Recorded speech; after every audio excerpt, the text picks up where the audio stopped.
자, 그러면 우리가 두 번째 특징에서요, 선생님이 소득을 종류별로 과세한다고 얘기했었는데요. 이 종류가 그러면 어떤 종류가 있는지 간단하게 살펴볼 필요가 있습니다.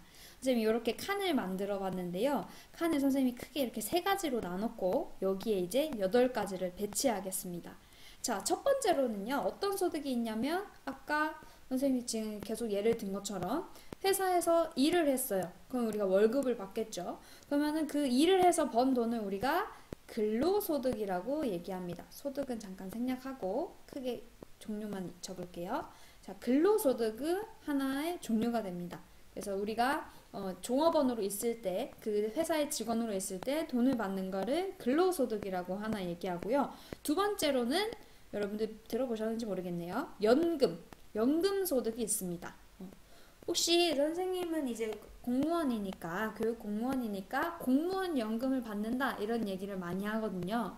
예를 들어 아니면은 또 다른 회사의 사기업에 다니는 사람들도 회사에서 장기적으로 일하고 나중에 연금을 받기도 해요. 그래서 그거를 우리가 연금 받는다. 아니면 뭐 소방공무원이나 뭐 경찰 공무원이나 뭐 일반 회사 다니는 사람들이나 이렇게 연금을 받기도 하죠. 그리고 여러분들 이제 나중에 취업해가지고 뭐 4대 보험료 이런 거 뗄 때 국민연금 이런 것도 있거든요. 그래서 국가에서 우리에게 나중에 연금 주는 거 그런 것들을 우리가 연금소득이라고 얘기합니다.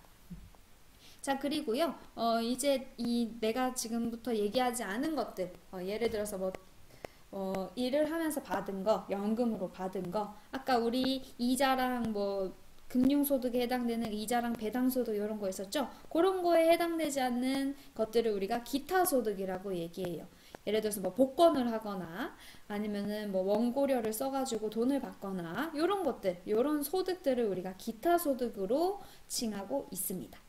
자, 그리고 아까 했었던 거, 우리 은행에 넣어놓거나 아니면 다른 사람들한테 돈 빌려주면 뭐 받는다 그랬죠?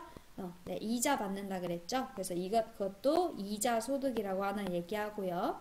주주들은 배당금을 받을 수 있습니다. 그래서 요거를 다섯 번째 배당 소득이라고도 얘기해요. 자, 그리고 입장을 조금 달리해서 아까 우리가 일하고 받은 거를 근로소득이라고 얘기했는데요. 사장님 입장에서 내가 사업을 하는 CEO입니다. 사장님입니다.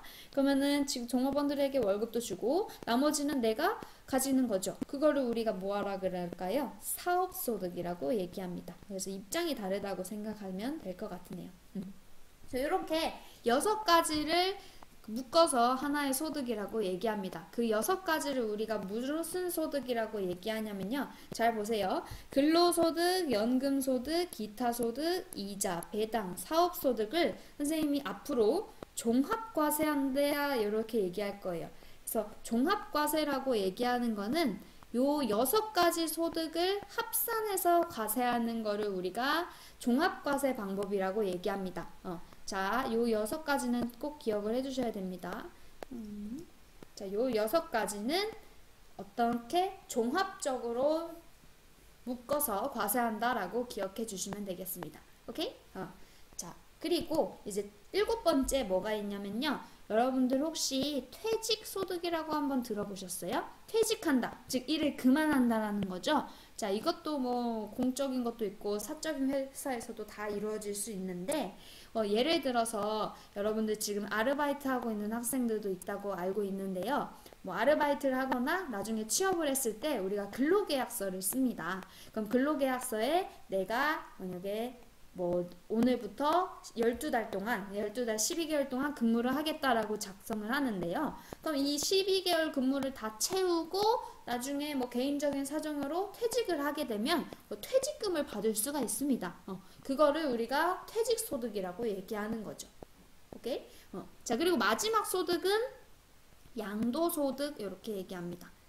양도소득. 여러분들 양도가 뭐냐면 맞아요. 넘겨주는 걸 얘기합니다. 우리나라에서는 만약에 아버지가 아들에게 사업을 물려줄 때, 땅을 돌려줄 때 이렇게 양도한다라고 얘기를 하는데 거기에도 세금이 붙거든요. 그럼 그거를 우리가 양도소득을 얻는 경우는 양도소득이라고 얘기합니다.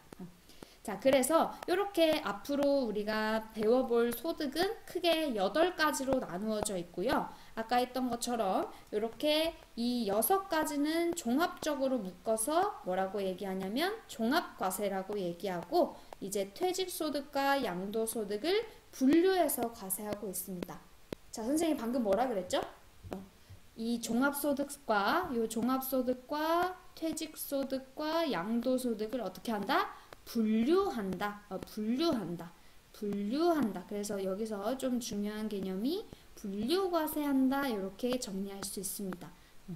자, 그래서 이 퇴직소득과 양도소득은 여기에 해당되지 않고 분류과세한다. 따로따로 과세한다. 라고 기억해 주시면 되겠습니다. 자, 근데요, 조금 헷갈릴 수 있는데요. 이 분류과세는 지금 이렇게 3가지로 세트로 나눴을 때 분류과세라고 한다고 기억해 두시면 되고, 별도로 뒤에서 할 겁니다. 간단하게 이 기타소득과 이자소득 같은 경우에는 분리해서 과세한다라는 말이 있어요. 자, 분리한다라는 말은 또 뭐냐면요. 우리가 소득세에서 나오는 개념인데, 우리가 아까 원천징수 선생님이 뭐라고 했는지 기억나시나요? 네, 월급을 줄 때 미리 그 세금을 공제해 놓고 이거를 대신 회사가 납부해 주는 걸 원천징수라고 얘기한다 그랬죠? 근데 다른 소득은 그렇지 않은데요. 이 기타 소득과 이자 소득만 이렇게 원천징수를 하면 그냥 과세를 종결할 수 있어요. 요게 하나의 특권이거든요. 그래서 원천징수로 과세 매기는 거를 끝낼 수 있다라고 얘기하는 거를 우리가 회계적인 용어로, 세무적인 용어로 분리과세한다라고 얘기합니다. 그래서 요런 용어들, 과세 방법을 이렇게 크게 한 보통 많이 나오는 말이 이렇게 3가지가 있는데, 여러분들은 이렇게 이 3가지를 구분할 수 있어야 돼요. 마지막으로 한 번만 더 정리할게요. 이 근로소득과 연금소득, 기타, 이자, 배당, 사업소득은 이렇게 합쳐서 무슨 과세라고 한다? 종합과세라고 한다라고 얘기했고요. 자, 그럼 이 6가지에 들어가지 않는 퇴직소득과 양도소득을 구분해서 과세한다. 그거를 뭐라 그런다 그래요? 네, 분류과세한다라고 얘기하는 거고요. 이 종합소득 중에서 기타소득과 이자소득만 특이하게 원천징수로 과세 의무를 종결시킬 수 있어요. 끝낼 수 있어요. 그거를 우리가 분리과세한다라고 얘기합니다. 네, 그냥 이런 개념들이 있으니까 여러분들이 일단 소득의 8가지 종류들은 꼭 기억해 주시고, 이 위에 우리가 알아봤던 특징들 6가지를 잘 정리해 주시면 되겠습니다. 자, 오늘은 여기까지 수업을 하도록 하겠습니다. 감사합니다.